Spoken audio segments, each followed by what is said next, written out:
357장 주 믿는 사람 일어나.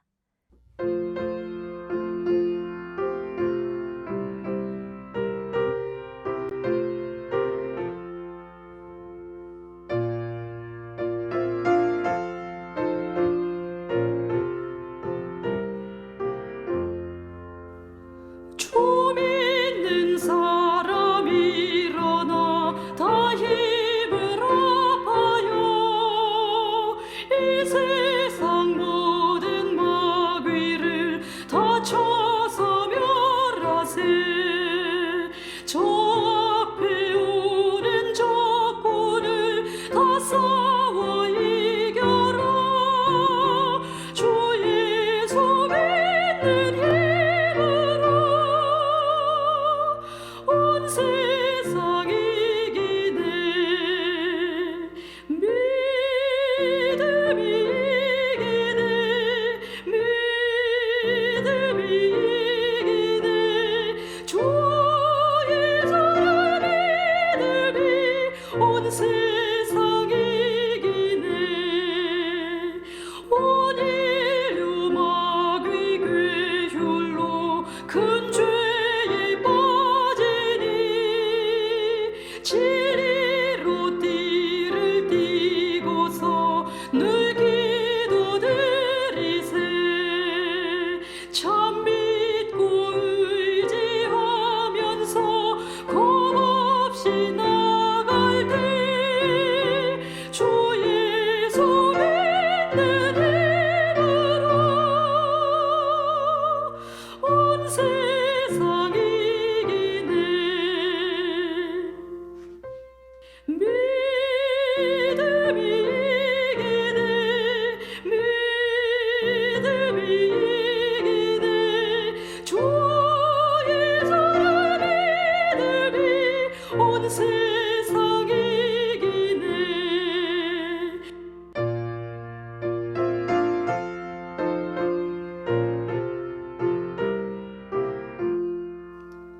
끝까지 이긴 자에게 흰 옷을 입히고 또 영생 복을 주시니 참 기쁜 일일세. 이 어두운 세상 지나서 저 천상 가도록 주 예수 믿는 힘으로 온 세상 이기네. 믿음이 이기네. 믿음이 이기네. 주 예수를 믿음이 온 세상 이기네.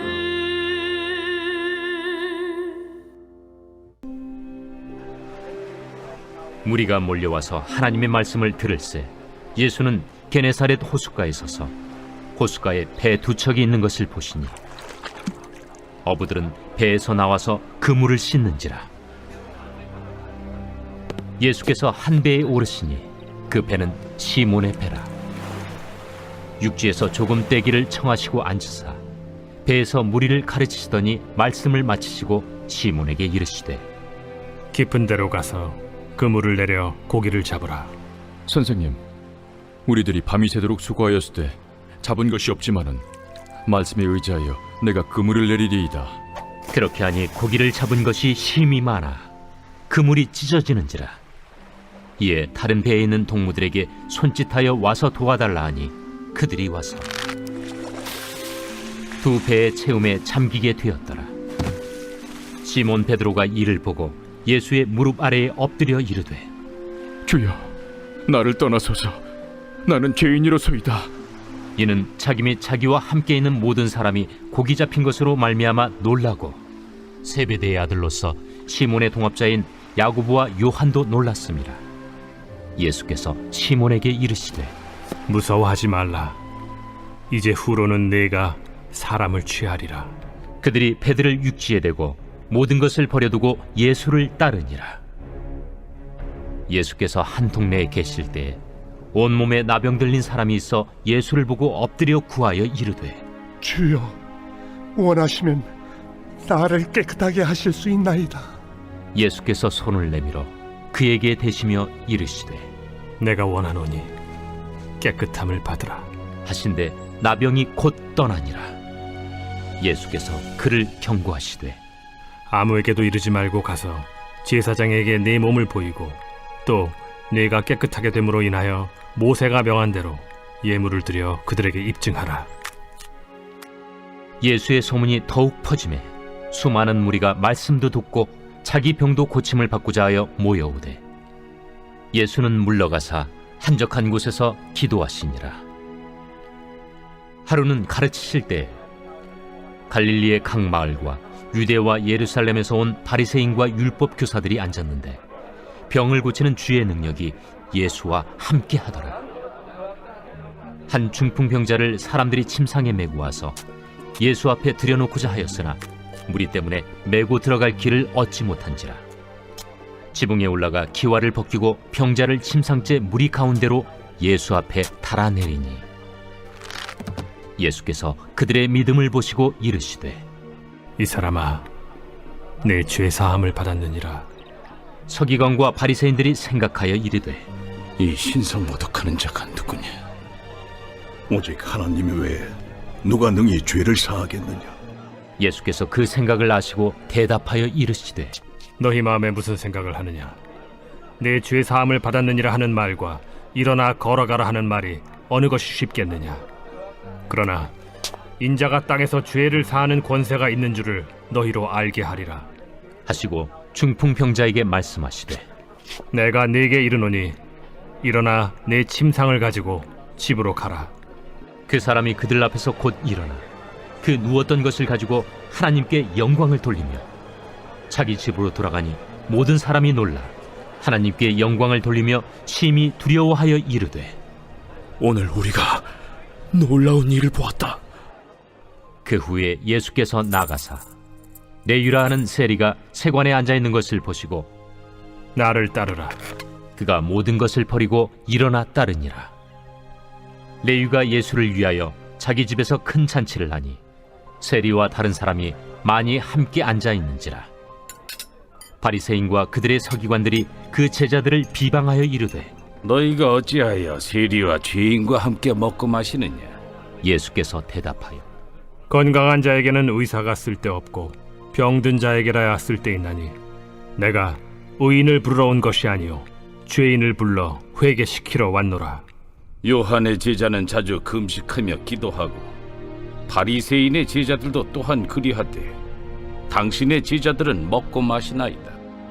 혼인집 손님들이 신랑과 함께 있을 때 너희가 그 손님으로 금식하게 할 수 있느냐? 그러나 그날에 이르러 그들이 신랑을 빼앗기리니 그날에는 금식할 것이니라. 또 비유하여 이르시되 새 옷에서 한 조각을 찢어 낡은 옷에 붙이는 자가 없나니 만일 그렇게 하면 새 옷을 찢을 뿐이요 또 새 옷에서 찢은 조각이 낡은 것에 어울리지 아니하리라. 새 포도주를 낡은 가죽 부대에 넣는 자가 없나니 만일 그렇게 하면 새 포도주가 부대를 터뜨려 포도주가 쏟아지고 부대도 못 쓰게 되리라. 새 포도주는 새 부대에 넣어야 할 것이니라. 묵은 포도주를 마시고 새 것을 원하는 자가 없나니 이는 묵은 것이 좋다 함이니라. 누가복음 5장의 말씀은 우리가 크게 4가지의 이야기로 구성되어 있는 것을 볼 수 있습니다. 전반부에는 어부였던 시몬 베드로가 예수님을 만나고 또 그가 어부였지만 사람을 취하는 제자가 된 사건과 나병 환자를 고치신 그 이야기가 있습니다. 이들의 공통점은 모두 자신들이 가지고 있었던 지식과 경험들을 내려놓고 예수님의 말씀에 의지하여서 나아갈 때에 큰 은혜를 누렸다는 것입니다. 오늘 함께 집중해서 살펴보고자 하는 후반전의 내용도 이와 같은 맥락에서 예수님께서 중풍병자를 고치신 사건, 그리고 세리였던 레위를 직접 부르시고 식탁 교제를 가지시는 이야기가 등장합니다. 전반부에서는 먼저 제자를 만드시고 사람을 고치셨던 반면에 후반부에서는 제자 사람을 고치시고 제자를 만드는 것을 우리는 볼 수 있습니다. 17절의 말씀에 하루는 가르치실 때에 갈릴리의 각 마을과 유대와 예루살렘에서 온 바리새인과 율법 교사들이 앉았는데 병을 고치는 주의 능력이 예수와 함께 하더라라고 등장합니다. 당시 예수님은 이스라엘에서 행하신 여러 기적들과 그리고 능력들 때문에 최고의 스타로 자리매김했을 때였습니다. 종교적 권력을 가진 많은 사람들이 예수님의 그 기적들을 직접 보고 경험하고 싶어 했습니다. 우리가 지금처럼 유튜브나 인터넷으로 예수님의 영상들을 다시 볼 수 없기 때문에 많은 사람들은 직접 예수님을 보러 찾아왔던 것이죠. 유대와 예루살렘 등의 먼 지역에서부터 예수님의 소문이 사실인지 또는 자신의 가지고 있는 문제들을 해결하기 위해서 또 그 놀랍고 신비한 말씀들을 직접 듣고 싶어서 예수님을 찾아왔습니다. 그리고 일반적으로는 생각지도 못했던 일들이 이 앞에서 벌어집니다. 18절과 19절의 말씀입니다. 한 중풍병자를 사람들이 침상에 메고 와서 예수 앞에 들여놓고자 하였으나 무리 때문에 메고 들어갈 길을 얻지 못한지라. 지붕에 올라가 기와를 벗기고 병자를 침상째 무리 가운데로 예수 앞에 달아내리니. 당시 예수님 주변에는 너무 많은 사람들이 있었기 때문에 중풍병자의 친구들이 예수님께 가까이 갈 수 없었던 것이죠. 그러나 그 친구들은 병을 고치는 것이 너무나 간절했기 때문에 예수님께 나아가는 것을 결코 포기할 수가 없었습니다. 예수님을 직접 본 친구들은 예수님께 나아가기만 하면 이 중풍병 친구의 아픈 그 사정을 고칠 수 있겠다라는 확실한 믿음과 간절함으로 이어졌기 때문이죠. 이러한 믿음이 그들을 적극적으로 행동할 수 있도록 만듭니다. 그들은 지붕까지 친구의 침상을 메고 올라갔고 기와를 벗기며 침상째 환자를 예수님 아래로 달아내립니다. 너무나 극단적인 방법이지만 이들이 그만큼 간절해 있었음을 알 수 있는 것이죠. 20절의 말씀에서 예수님은 그들의 믿음을 보셨습니다. 그렇다면 이제 예수님께서 하실 일은 딱 한 가지로 정해져 있습니다. 중풍병자를 보시고 손을 내밀어 그를 일으키시면서 너의 병이 치유되었다라고 말씀하시는 거죠. 지금까지 사례들을 보았을 때 예수님의 이 한마디면 이 중풍병자는 문제없이 일어날 것입니다.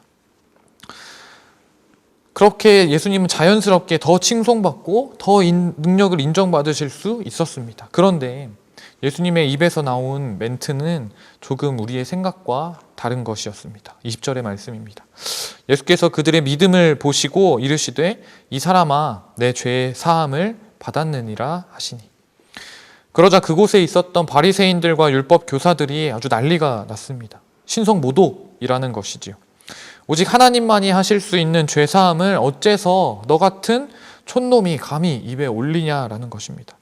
그때 예수님께서 다시 그들에게 이렇게 선언하십니다. 24절의 말씀에 그러나 인자가 땅에서 죄를 사하는 권세가 있는 줄을 너희로 알게 하리라 하시고 중풍병자에게 말씀하시되 내가 내게 이르노니 일어나 내 침상을 가지고 집으로 가라 하시매. 예수님께서는 단순히 움직이지 못하는 중풍병자의 몸만을 고치신 것이 아닙니다. 죄사함을 통해 그의 영이 온전하게 되고 그의 삶이 완전히 깨끗해지며 온전케 되기를 원하신 것입니다. 주님은 사람들이 지금 착각하고 있는 것처럼 단순히 육신을 고치는 의사가 아니라는 사실을 여기에서 분명하게 하십니다. 우리의 삶 전체를 온전케 하시기 위해 오신 하나님의 아들이라는 사실을 명확하게 하신 것입니다. 우리는 예수 그리스도를 통해 죄사함을 받을 때에 온전한 삶을 살게 됩니다. 이후에 26절의 말씀에 모든 사람이 놀라 하나님께 영광을 돌리며 심히 두려워하여 이르되 오늘 우리가 놀라운 일을 보았다 하니라. 그 집안에 있었던 모든 사람들이 유대와 예루살렘으로부터 발걸음한 바리새인들과 율법 교사들까지 예수님을 통해 놀라움을 넘어서 두려움과 경외심을 가지게 되었습니다. 이는 단순히 사람을 낫게 한 능력으로부터 나온 것이 아니라 모든 사람의 죄를 사하는 권세를 가지신 하나님의 아들 예수 그리스도를 보고 이들에게 나타난 감정입니다.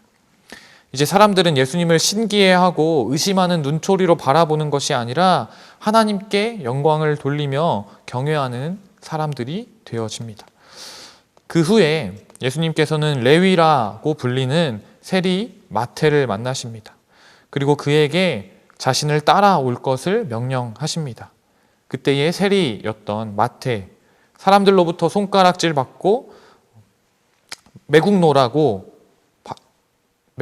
여겨졌던 그 마태가 자신의 모든 것을 버리고 예수님을 따르게 됩니다. 아시다시피 레위는 세리로서 많은 사람들의 질타를 받으며 살아왔을 것입니다. 사람들은 그를 죄인이라고 여겼고 민족의 반역자라고 손가락질 해왔을 것입니다. 세리가 된 유대인은 그들의 가족과 친구들의 수치였고 회당에서는 출교 조치를 받을 정도로 다른 반역자의 취급을 받았기 때문에 그들과 교제를 나누는 것은 당연히 금기시 되었습니다.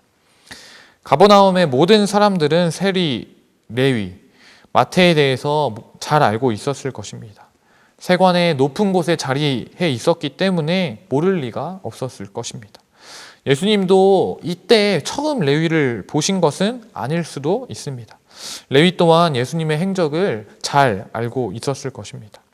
그런데 어느 날 갑자기 예수님께서 세관 앞에 찾아오셔서 나를 따르라 라고 말씀하시는 것이죠. 이제 레위의 머릿속은 아주 혼란스러워졌을 것입니다.